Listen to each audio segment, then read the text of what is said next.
Matthew 16, verse 21 to 23, the necessity of the cross. Matthew records a decisive turning point in the ministry of Jesus. Just prior to this passage, Peter had confessed, "You are the Christ, the Son of the living God." That confession revealed the identity of Jesus as the promised Messiah. Immediately after this revelation, Jesus began to unfold the purpose of his mission. From that time forth began Jesus to show unto his disciples how that he must go unto Jerusalem and suffer many things of the elders and chief priests, and be killed and be raised again the third day. The phrase "from that time forth" marks a shift in the narrative. Having established who he is, Jesus now reveals what he must accomplish. The Messiah's work was not merely to teach, perform miracles, or gather disciples.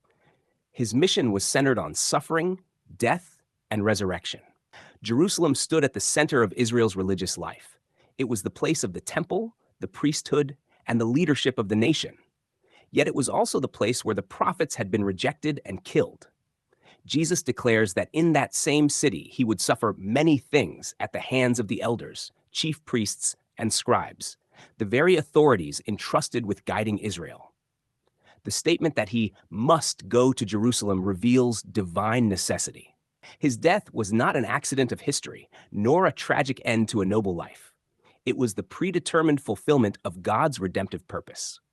The sacrificial system, the prophets, and the promises given throughout the scriptures all pointed toward this moment.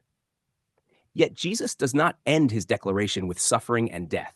He includes the promise that he would be raised again the third day.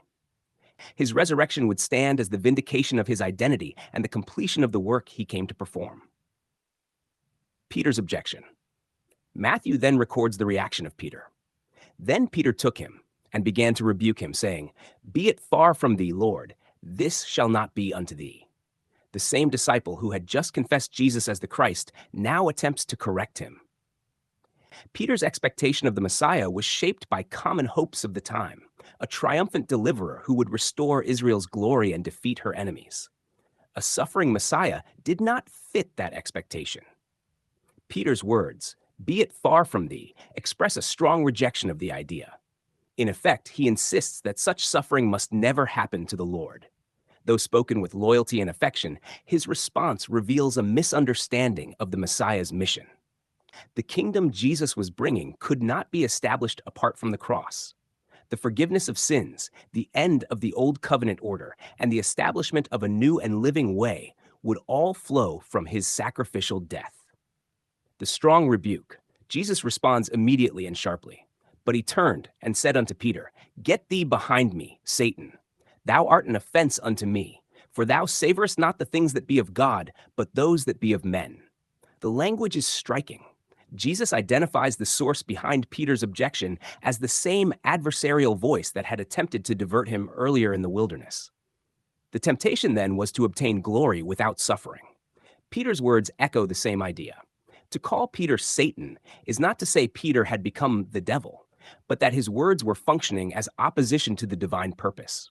The term offense means a stumbling block, something placed in the path to hinder progress.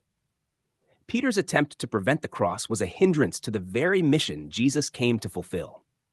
Jesus explains the reason for the rebuke. Peter was setting his mind on human expectations rather than God's design. The natural mind seeks triumph without sacrifice and glory without suffering. God's plan, however, established redemption through the suffering of the Messiah. The divine plan of redemption. The cross was central to the transition that was unfolding in the first century. The Old Covenant system, with its sacrifices and temple-centered worship, was approaching its conclusion.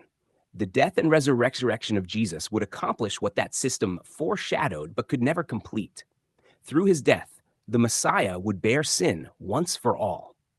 Through his resurrection, he would inaugurate a new covenant reality grounded not in repeated sacrifices, but in a finished work. Peter's objection illustrates the difficulty many had in recognizing this necessity. The idea that the Messiah would suffer at the hands of Israel's leaders seemed contrary to expectation. Yet the scriptures had long foretold a servant who would be rejected, wounded, and ultimately vindicated.